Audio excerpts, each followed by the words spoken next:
ನಮಸ್ಕಾರ ವೀಕ್ಷಕರೇ, ನಾನು ಸುಮಾ ಸಿಆರ್.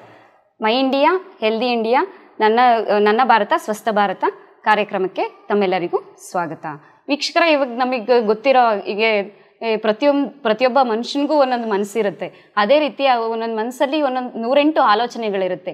ಅದೇ ರೀತಿ ಮಾನಸಿಕವಾಗಿ ಕೆಲವೊಂದು ರೋಗಗಳಿರುತ್ತೆ.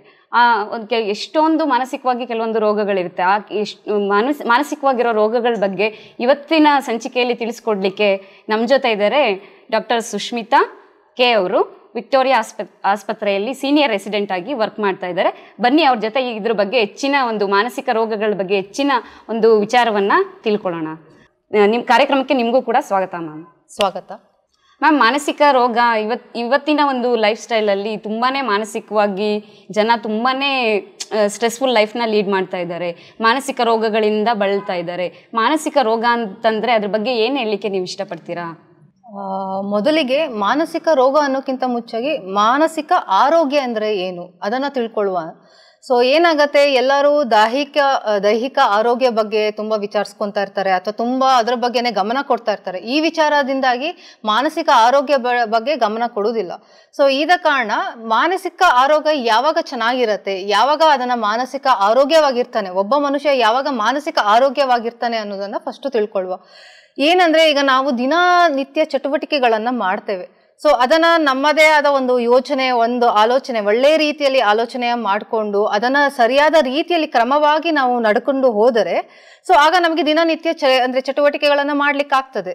ಸೊ ಇದರಲ್ಲಿ ಎಲ್ಲಾದ್ರೂ ಮೇಲೆ ಕೆಳಗೆ ಅಥವಾ ಏನಾದ್ರೂ ಬದಲಾವಣೆಗಳಾದರೆ ಸೊ ಆಗ ಏನಾಗತ್ತೆ, ಅದಕ್ಕೆ ಮಾನಸಿಕ ರೋಗ ಅಂತ ಅನ್ಕೊಳ್ತಾರೆ. So healthy person only they can lead normal life, other than that it will not possible ಅಂತ ಹೇಳ್ತೀರಾ ನೀವು. ಆರೋಗ್ಯವಾಗಿರೋ ಮನುಷ್ಯ, ಮಾನಸಿಕವಾಗಿ ಆರೋಗ್ಯವಾಗಿರೋ ಮನುಷ್ಯ ಮಾತ್ರ ಒಂದು ನಾರ್ಮಲ್ ಲೈಫ್ನ ಲೀಡ್ ಮಾಡ್ಬೋದು, ಇಲ್ಲಾಂದ್ರೆ ತುಂಬಾ ಕಷ್ಟ. ನೀವು ಹೇಗೆ ಯೋಚಿಸ್ತೀರಾ, ಸೊ ನಿಮ್ಮ ಯೋಚನೆ ಚೆನ್ನಾಗಿದ್ದರೆ ಅದಕ್ಕೆ ತಕ್ಕಂಗೆ ನೀವು ಪ್ರತಿಕ್ರಿಯೆಗಳನ್ನು ಮಾಡ್ತೀರಾ. ಸೊ ಆವಾಗ ನೀವು ದಿನನಿತ್ಯ ಡೈಲಿ ರೂಟೀನ್ ಆಕ್ಟಿವಿಟೀಸ್ ಅಂತ ಏನ್ ಹೇಳ್ತೀವಿ ಅದನ್ನ ನಡ್ಕೊಳ್ಲಿಕ್ಕೆ ಆಗ್ತದೆ. ಇಲ್ಲದಿದ್ರೆ ಆಗುದಿಲ್ಲ. ಸೊ ಅದು ಆಗ್ಬೇಕಂದ್ರೆ ನಿಮ್ಮ ಯೋಚನೆಗಳು ಅದೆಲ್ಲ ಚೆನ್ನಾಗಿರ್ಬೇಕಾಗ್ತದೆ. ಸೊ ಅದರಲ್ಲಿ ಏನಾದ್ರು ಬದಲಾವಣೆಗಳು ಆದರೆ ಸೊ ಆವಾಗ ನಿಮಗೆ ದಿನನಿತ್ಯ ಚಟುವಟಿಕೆಗಳು ಮಾಡ್ಲಿಕ್ಕೆ ಆಗುದಿಲ್ಲ. ಸೊ ಇದರಿಂದಾಗಿ ಏನಾಗತ್ತೆ, ನೀವು ಡಿಫ್ರೆಂಟ್ ಇಮೋಷನ್ಸ್ ಅಂತ ಏನ್ ಹೇಳ್ತೀವಿ ಅಥವಾ ಪ್ರತಿಕ್ರಿಯೆಗಳು ಅಂತ ಏನ್ ಹೇಳ್ತೀವಿ ಸೊ ಅದು ಕಾಣಿಸ್ಕೊಳ್ತದೆ. ಅದು ಒಂದು ಕೋಪ ಆಗಿರಬಹುದು ಅಥವಾ ದುಃಖ ಆಗಿರಬಹುದು ಅಥವಾ ಚಿಂತಕ ಆಗಿರಬಹುದು ಅಥವಾ ಗಾಬರಿ ಆಗಿರ್ಬೋದು, ಇಂತಹ ಮೂಲಕಗಳು ಕಾಣಿಸ್ಕೊಳ್ತದೆ. ಮ್ಯಾಮ್, ಮಾನಸಿಕ ರೋಗ ಅಂತಂದ್ರೆ ಏನಂತ ನಾವು ಈಗ ತಿಳ್ಕೊಂಡ್ವಿ. ಯಾವ್ದೆಲ್ಲ ಮಾನಸಿಕ ರೋಗಗಳಿದೆ ಮ್ಯಾಮ್? ಬೀಂಗೆ ಡಾಕ್ಟರ್ ಆಗಿ ನೀವು ಯಾವ್ದೆಲ್ಲ ಮಾನಸಿಕ ರೋಗಗಳನ್ನ ದಿನ ಪ್ರತಿದಿನ ನೀವು ನೋಡ್ತಾ ಇರ್ತೀರಾ? ಈಗ ಮಾನಸಿಕ ರೋಗಗಳು ಅಂತ ಹೇಳಲಿಕ್ಕೆ ಹೋದ್ರೆ ಹಲವಾರು ಇದೆ, ಆಯ್ತಾ. ಸೊ ಇಲ್ಲಿ ಬೇಸಿಕ್ಲಿ ನಾನು ಇಲ್ಲಿ ಏನ್ ಹೇಳಲಿಕ್ಕೆ ಇಷ್ಟಪಡ್ತೇನೆ ಅಂದ್ರೆ, ಇಲ್ಲಿ ಜನರಿಗೆ ಓಕೆ ಮಾನಸಿಕ ರೋಗಗಳಲ್ಲಿ ಕೂಡ ಇಷ್ಟೊಂದು ಕಾಯಿಲೆಗಳು ಇದೆ ಅಂತ ಒಂದು ಜಸ್ಟ್ ಅದನ್ನ ಒಂದು ಹೇಳಲಿಕ್ಕೋಸ್ಕರ ನಾನು ಕೆಲವು ಕಾಯಿಲೆಗಳನ್ನ ನಾನು ಹೇಳಲಿಕ್ಕೆ ಇಷ್ಟಪಡ್ತೇನೆ. ಸೊ ಮೊದಲಿಗಾಗಿರ್ಬೋದು ಡಿಪ್ರೆಷನ್ ಅಥವಾ ನಾವೇನ್ ಖಿನ್ನತೆ ಅಂತ ಹೇಳ್ತೀವಿ ಅದು. ಇನ್ನೊಂದು ಆಂಗ್ಸೈಟಿ ಆಗಿರ್ಬೋದು, ಆಂಗ್ಸೈಟಿ ಡಿಸಾರ್ಡರ್ಸ್ ಅಂತ ಏನ್ ಹೇಳ್ತೀವಿ. ಇನ್ನೊಂದು ಸ್ಕಿಜೋಫ್ರೀನಿಯಾ ಅಂತ ಹೇಳ್ತೀವಿ ಅಥವಾ ಬೈಪೋಲಾರ್ ಅಂತಾನು ಹೇಳ್ತೀವಿ. ಬೈಪೋಲಾರ್ ಅಂದ್ರೆ separate, schizophrenia separate, bipolar separate. ಮತ್ತೆ OCD ಅಂತ ಹೇಳ್ತೀವಿ ನಾವು, OCD ಗೀಲು ಕಾಯಿಲೆ ಅಂತ ಹೇಳ್ತೀವಿ ಅದಕ್ಕೆ. ಸೊ ಹಾಗೆ ಇದು ಮುಂತಾದ ಕಾಯಿಲೆಗಳು ಅಂದ್ರೆ ಪೋಸ್ಟ್ ಟ್ರಾಮ್ಯಾಟಿಕ್ ಸ್ಟ್ರೆಸ್ ಡಿಸಾರ್ಡರ್ ಅಂತ ಇದೆ, ಅದು ಕೂಡ ಒಂದು ಕಾಯಿಲೆ. ಹಾಗೆ ನೀವು ಓಲ್ಡ್ ಏಜ್ ಅಲ್ಲೂ ಕೂಡ ಇಂಥ ಡಿಪ್ರೆಷನ್ ಇಂಥದ್ಗಳೆಲ್ಲ ಕಾಣಿಸ್ಕೊಳ್ಬಹುದು ಅಥವಾ ಮರೆವಿನ ಕಾಯಿಲೆಗಳು ಕಾಣಿಸ್ಕೊಳ್ಬಹುದು. ಮತ್ತೆ ಇಷ್ಟು ಅಲ್ಲದೆ ಮಕ್ಕಳಲ್ಲಿ ಕೂಡ ಕಾಣಿಸ್ಕೊಳ್ತದೆ, ಆಟಿಸಮ್ ಅಂತ ಹೇಳ್ತೀವಿ ಅಥವಾ ಸ್ವಲೀನತೆ ಅಂತ ಅದಕ್ಕೆ ಹೇಳ್ತಾರೆ. ಇಲ್ಲದ್ರೆ ADHD ಅಂತ ಹೇಳ್ತೀವಿ, ಅಂದ್ರೆ adult hyperactivity and inattention disorder ಅಂತ ಹೇಳ್ತಾರೆ. ಸೊ ಇಂತಹ ಮುಂತಾದ ಕಾಯಿಲೆಗಳು ಇನ್ನೂ ಲಿಸ್ಟ್ ಮಾಡ್ತಾ ಹೋದ್ರೆ ಬೇಕಾದಷ್ಟು ಕಾಯಿಲೆಗಳಿದೆ. ಸೊ ಆತರ ಕಾಯಿಲೆಗಳು, ಸಬ್ಸ್ಟೆನ್ಸ್ ಯೂಸ್ ಅಂದ್ರೆ ಅಡಿಕ್ಷನ್ ಅಂತ ಏನ್ ಹೇಳ್ತೀವಿ, ಕೆಟ್ಟ ಚಟುವಟಿಕೆಗಳು, ದುಷ್ಟ ಚಟುವಟಿಕೆಗಳು, ಸೊ ಅದು ಕೂಡ ಒಂದು ಕಾಯಿಲೆ ಆಗ್ತದೆ. ಸೊ ಮುಂತಾದ ಕಾಯಿಲೆಗಳು ಇದೆ. ಈಗ ಅಟ್ ಪ್ರೆಸೆಂಟ್ ಸಿಚುವೇಶನ್ ಅಲ್ಲಿ, ಇವಾಗಿನ ಒಂದು ಪ್ರಸ್ತುತ ವಾತಾವರಣದಲ್ಲಿ ನೀವು ಮೇಜರ್ ಆಗಿ ಜಾಸ್ತಿ ನೋಡೋ ಅಂತ ಕಾಯಿಲೆಗಳನ್ನ, ಕೆಲವೊಂದು ಕಾಯಿಲೆಗಳ ಬಗ್ಗೆ ನೀವು ವಿವರವಾಗಿ ಹೇಳಕ್ಕಾಗುತ್ತಾ ಮ್ಯಾಮ್? ಹೆಚ್ಚಿನ ವಿವರ ಕೊಡಕ್ಕಾಗುತ್ತಾ? ಓಕೆ, ಸರಿ, ಹೇಳ್ತೀನಿ. ಸೊ ಬೇಸಿಕಲಿ ಈಗ ಏನಂದ್ರೆ ಅದೇ ಡಿಪ್ರೆಷನ್ ಬಗ್ಗೆ ಆಗಿರ್ಬೋದು. ಈಗ ಮೊದಲನೇದಾಗಿ ನೀವು ಡಿಪ್ರೆಷನ್ ಅಂತಾನೆ ಹೇಳಿದ್ದು, ಮೊದಲನೇದಾಗಿ ಖಿನ್ನತೆ ಅಂತ ಹೇಳಿದ್ರಿ. ಅದ್ರ ಬಗ್ಗೆ ನಮ್ಗೆ ಸ್ವಲ್ಪ ಅದ್ರ ಲಕ್ಷಣಗಳು ಯಾವ ರೀತಿ ಇರುತ್ತೆ, ಯಾವ ರೀತಿ ಜನರು ಅದನ್ನ ಐಡೆಂಟಿಫೈ ಮಾಡಿ ಸೈಕಿಯಾಟ್ರಿಸ್ಟ್ ಹತ್ರ ಹೋಗಿ ಅಪ್ರೋಚ್ ತಗೊಂತಾರೆ, ಯಾವ ರೀತಿ ಅದಕ್ಕೆ ಟ್ರೀಟ್ಮೆಂಟ್ ಸಿಗುತ್ತೆ, ಅದ್ರ ಬಗ್ಗೆ ಸ್ವಲ್ಪ ಹೆಚ್ಚಿನ ವಿವರಗಳನ್ನ ಹೇಳಕ್ಕಾಗುತ್ತಾ ಮ್ಯಾಮ್? ಸೊ ಡಿಪ್ರೆಷನ್ ಅನ್ನೋದು ಅಥವಾ ಅದೇ ಖಿನ್ನತೆ ಅಂತ ಕಾಯಿಲೆ, ಅದು ಖಿನ್ನತೆ ಅಂತ ಏನು ಹೇಳ್ತೇವೋ ಅದು ಸಾಮಾನ್ಯವಾಗಿ ಹೆಚ್ಚಿನ ಜನರಲ್ಲಿ ಈಗಿನ ಒಂದು ಜನ್ರೇಷನ್ಗೆ ಕಾಣಿಸ್ಕೊಳ್ತಾ ಇದೆ. ಅದು ಮಕ್ಕಳಿಂದ ಹಿಡಿದು ಕೊನೆಯ ಏಜಿನ ಅಂದರೆ ಓಲ್ಡ್ ಏಜ್ ತನಕ ಕೂಡ ಅದು ಕಾಣಿಸ್ಕೊಳ್ತಾ ಇದೆ. ಸೊ ಇದು ಹೇಗೆ ಕಾಣಿಸ್ಕೊಳ್ಳೋದು? ಸೊ ಈಗ ನಾವು ಇದನ್ನ ಅರ್ಲಿ ಐಡೆಂಟಿಫಿಕೇಶನ್ ಮಾಡಿಬಿಟ್ಟು ಅಪ್ರೋಚ್ ಮಾಡೋದು, ಸೈಕ್ಯಾಟ್ರಿಸ್ಟ್ ಅಥವಾ ಮನೋವೈದ್ಯರ ಹತ್ರ ಅಪ್ರೋಚ್ ಮಾಡೋದು ತುಂಬಾನೇ ಇಂಪಾರ್ಟೆಂಟ್ ಆಗುತ್ತೆ. ಯಾಕಂದ್ರೆ ಅದರಿಂದ ಅದ್ರ ತೀವ್ರತೆ ಜಾಸ್ತಿ ಆದಾಗ ಅದು ಪರಿಣಾಮನೇ ಬೇರೆ ಆಗತ್ತೆ. ಸೊ ಈ ತರ ಇದ್ದಾಗ ನಿಮ್ಮಲ್ಲಿ ಅಂದ್ರೆ ಈಗ ನೀವು ನೋಡುವಂತಹ ಮನುಷ್ಯರು ಇರ್ಬೋದು ಅಥವಾ ಅವರಲ್ಲೇ ಎಲ್ಲಾರು ಬದಲಾವಣೆಗಳು, ಅಂದ್ರೆ ಸುಮ್ಮನೆ ಕೂತ್ಕೊಂಡಿರ್ಬೋದು ಅಥವಾ ಸೆಪ್ಪಗೆ ಇರುವಂತದ್ದು ಅಥವಾ ಒಬ್ಬೊಬ್ಬರೇ ಕೂತ್ಕೊಂಡು ಅಳುವಂಥದ್ದು ಅಥವಾ ಕೆಲವೊಮ್ಮೆ ಮುಂಚೆ ಏನು ಕೆಲಸ ಮಾಡ್ಲಿಕ್ಕೆ ಇಷ್ಟಪಡ್ತಾ ಇದ್ರು ಈಗ ಆ ಕೆಲಸ ಮಾಡ್ಲಿಕ್ಕೆ ಇಷ್ಟಪಡದೇ ಇರುವಂತದ್ದು, ಅಂದ್ರೆ ಇಷ್ಟ ಖುಷಿ ಅವರ ಹಾಬೀಸೇ ಆಗಿರ್ಬೋದು. ಮುಂಚೆ ಅವರು ಫಾರ್ ಎಕ್ಸಾಂಪಲ್ ಅವರಿಗೆ ಹಾಡ್ಲಿಕ್ಕೆ ಇಷ್ಟ ಆಗ್ತಾ ಇತ್ತು, ಈಗ ಹಾಡ್ಲಿಕ್ಕೂ ಕೂಡ ಇಂಟ್ರೆಸ್ಟ್ ಬರ್ದಿಲ್ದೇ ಇರುವಂತದ್ದು, ಅಥವಾ ತುಂಬಾ ಸುಸ್ತು, ಹೇಳ್ಲಿಕ್ಕೆ ಆಗೋದಿಲ್ಲ, ಲೇಜಿನೆಸ್ ಅನ್ನೋಕ್ಕಿಂತ ಅಂದ್ರೆ ಈಗ ಕೆಲಸ ಮಾಡ್ತಾ ಇದ್ದಾರೆ ಈ ಕೆಲಸನೂ ಮಾಡ್ಲಿಕ್ಕೆ ಆಗ್ತಾ ಇಲ್ಲ, ಸುಸ್ತು ಸುಸ್ತು ಸುಸ್ತು, not interesting particular work, tiredness ಅಂತ ಹೇಳ್ತೀವಿ, ಈಸಿ ಫೆಟಿಕಬಿಲಿಟಿ ಅಂತ ಹೇಳ್ತೀವಿ ಅದು. ಮತ್ತೆ ಈಗ ಜನರ ಹತ್ರ ಬೆರೆಯೋದನ್ನ ಕಮ್ಮಿ ಮಾಡ್ಕೊಂಡಿರ್ತಾರೆ. ಮುಂಚೆ ಅವರ ನೇಬರ್ಸ್ ಹತ್ರ ಆಗಿರೋದು, ಮನೆ ಫ್ಯಾಮಿಲಿ ಮೆಂಬರ್ಸ್ ಹತ್ರ ಎಲ್ಲ ಮಾತಾಡ್ತಿರ್ತಾರೆ.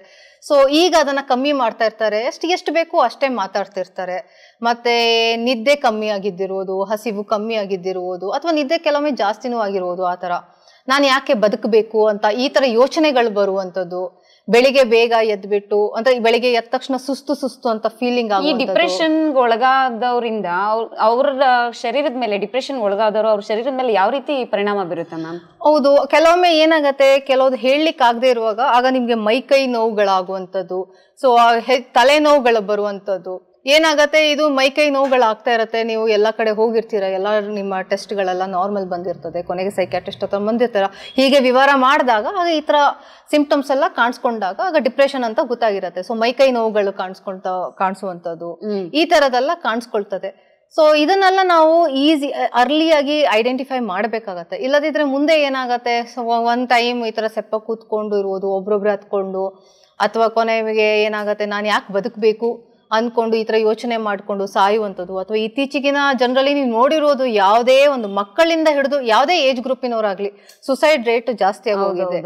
ಸೊ ಇದನ್ನೆಲ್ಲ ಅವಾಯ್ಡ್ ಮಾಡ್ಬೇಕಂದ್ರೆ, ಸೊ ಈ ತರ ಅದು ಮನೆಯಲ್ಲಿ ಯಾರಿಗಾದ್ರೂ ಕಾಣಿಸಿರ್ಬೋದು, ಅಥವಾ ನಿಮ್ಮ ವರ್ಕಿಂಗ್ ಪ್ಲೇಸ್ ಅಲ್ಲಿ ಈ ತರ ಜನರಲ್ಲಿ ಯಾರಾದ್ರೂ ಕಾಣಿಸ್ಕೊಂಡ್ರೆ ಅದನ್ನ ಐಡೆಂಟಿಫೈ ಮಾಡ್ಬಿಟ್ಟು ಗುರ್ತ ಹಿಡಿದು ಅಪ್ರೋಚ್, ಯಾರ ಹತ್ರ ಅಪ್ರೋಚ್ ಮಾಡ್ಲಿಕ್ಕೆ ಆಗತ್ತೆ, ಸೈಕ್ಯಾಟ್ರಿಸ್ಟ್ ಹತ್ರ ಅಪ್ರೋಚ್ ಆಗಿರೋದು, ಕರ್ಕೊಂಡ್ ಬರೋದು ತುಂಬಾನೇ ಉತ್ತಮ ಅಂತ. ಅದಕ್ಕೆ ಸಂಬಂಧಪಟ್ಟ ಒಂದು ಚಿಕಿತ್ಸೆನ ನೀವು ಕೊಡ್ತೀರಾ? ಅದಕ್ಕೆ ಅಂದ್ರೆ ಡಿಪ್ರೆಷನ್ಗೆ ಸಂಬಂಧಪಟ್ಟ ಚಿಕಿತ್ಸೆನ ನೀವು? ಹೌದು, ಅದಕ್ಕೆ ತಕ್ಕಂಗೆ ಅವರಿಗೆ ಆ ತೀವ್ರತೆ ಮೇಲೆ ನೋಡ್ಕೊಂಡು ನಾವು ಆ ಒಂದು ರೋಗದ ತೀವ್ರತೆ ಮೇಲೆ ನೋಡ್ಕೊಂಡು ಅವರನ್ನ ಅಸೆಸ್ ಮಾಡ್ತೀವಿ, ಎಲ್ಲ ಮಾಡ್ತೀವಿ. ಸೊ ಕೆಲವೊಮ್ಮೆ ಅಡ್ಮಿಷನ್ಸ್ ಬೇಕಿದ್ರೆ ಅಡ್ಮಿಷನ್ ಕೂಡ ಮಾಡ್ತೀವಿ. ಅವರು ತುಂಬಾ ವೈಲೆಂಟ್ ಅಂದ್ರೆ ತುಂಬಾ ಸುಸೈಡ್ ಐಡಿಯಾಸ್ ಎಲ್ಲಾದ್ರೂ ಇದ್ಬಿಟ್ರೆ, ಸೊ ಈ ತರದೆಲ್ಲಾದ್ರೂ ಇದ್ರೆ, ಈ ತರ ವ್ಯಕ್ತಿಗಳು ಮನೆಯಲ್ಲಿ, ಈಗ ಸಾಮಾನ್ಯ ಜನರಲ್ಲಿ ಮನೆಯಲ್ಲಿ ಈ ತರ ವ್ಯಕ್ತಿಗಳಿದ್ದಾಗ ಮನೆಯವರು ಯಾವ ರೀತಿ ಅವ್ರನ್ನ ಹೊಂದಿಸ್ಕೊಂಡು ಹೋಗೋದಕ್ಕೆ ಟ್ರೈ ಮಾಡ್ಬೋದು ಮ್ಯಾಮ್ ಸಾಮಾನ್ಯ ಜನರು? ಈ ತರ ವ್ಯಕ್ತಿಗಳು ಈ ತರ ಕಂಡಾಗ ಸೊ ಅವ್ರ ಜೊತೆಗೆ ಅನುಸರಿಸ್ಕೊಂಡು ಹೋಗು, ಆದಷ್ಟು ಸಪೋರ್ಟ್ ಕೊಡುವಂಥದ್ದು, ಸೋಷಿಯಲ್ ಸಪೋರ್ಟ್ ಅಂತ ಏನ್ ಹೇಳ್ತೀವಿ, ಅದು ಫ್ಯಾಮಿಲಿ ಸಪೋರ್ಟ್ ಅವರಿಗೆ, ಅಂದ್ರೆ ನಾವು ಕೂಡ ನಿಮ್ ಜೊತೆಗೆ ಇದ್ದೀವಿ ಅಂತೇಳಿ ಅವರಲ್ಲಿ ಒಂದು ಬೂಸ್ಟ್ ಮಾಡುವಂತ, ಕಾನ್ಫಿಡೆನ್ಸ್ ಅನ್ನ ಜಾಸ್ತಿ ಮಾಡುವಂಥದ್ದು, ಈ ತರದೆಲ್ಲ ಮಾಡ್ಬೇಕು. ಸೊ ಅವರು ಈಗ ಏನಾಗತ್ತೆ, ಅವರು ಕೆಲವೊಮ್ಮೆ ಬೇಜಾರಲ್ಲಿ ಇರ್ತಾರೆ. ಈಗ ನೀವೇನೋ ಮಾತಾಡ್ಸ್ಲಿಕ್ಕೆ ಹೋಗ್ತೀರಾ, ತುಂಬಾ ಇರಿಟೇಟ್ ಆಗೋಗ್ಬಿಡ್ತಾರೆ. ಆಗ ನೀವು ಅದಕ್ಕೆ ಪ್ರತಿಕ್ರಿಯೆಯಾಗಿ ನೀವು ಕೂಡ ಇರಿಟೇಟ್ ಆಗಿ ನೀವು ಕೂಡ ಕೋಪ ತೋರಿಸೋದಲ್ಲ. ಸೊ ಸಮಾಧಾನವಾಗಿ ಅವರನ್ನ ಮಾತಾಡ್ಸ್ಕೊಂಡು ಸೆಲ್ಫ್ ಕಾನ್ಫಿಡೆನ್ಸ್ ಹೆಚ್ಚಿಸ್ಬೇಕು ಅವರಲ್ಲಿ. ಸೆಲ್ಫ್ ಕಾನ್ಫಿಡೆನ್ಸ್ ಅಂತ ಸಮಾಧಾನವಾಗಿ ಮಾತಾಡ್ಸಿ, ಓಕೆ ಇದೀವಿ ನಾವೆಲ್ಲ ಸಪೋರ್ಟಿವ್ ಆಗಿದ್ದೀವಿ.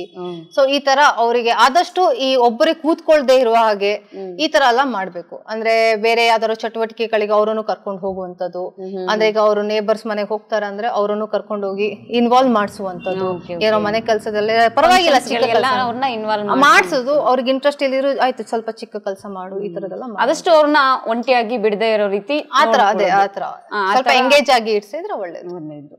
ಡಿಪ್ರೆಷನ್ ಬಗ್ಗೆ ಓವರ್ ಆಲ್ ಮಾನಸಿಕ ರೋಗಗಳಂತ ಬಂದ್ರೆ ಮ್ಯಾಮ್ ಎಲ್ಲದಕ್ಕೂ ಸಿಮಿಲರ್ ಟ್ರೀಟ್ಮೆಂಟೇ ಇರುತ್ತಲ್ಲ. ನೀವು ಅದ್ರ ಬಗ್ಗೆ ಹೇಳ್ತೀನಿ ಅಂತ ಹೇಳಿದ್ರಿ ನನಗೆ ಅಲ್ವಾ? ನೆಕ್ಸ್ಟ್ ಎರಡನೇದಾಗಿ ಆಂಗ್ಸೈಟಿ ಅಂತ ಹೇಳಿದ್ರಿ ಮ್ಯಾಮ್.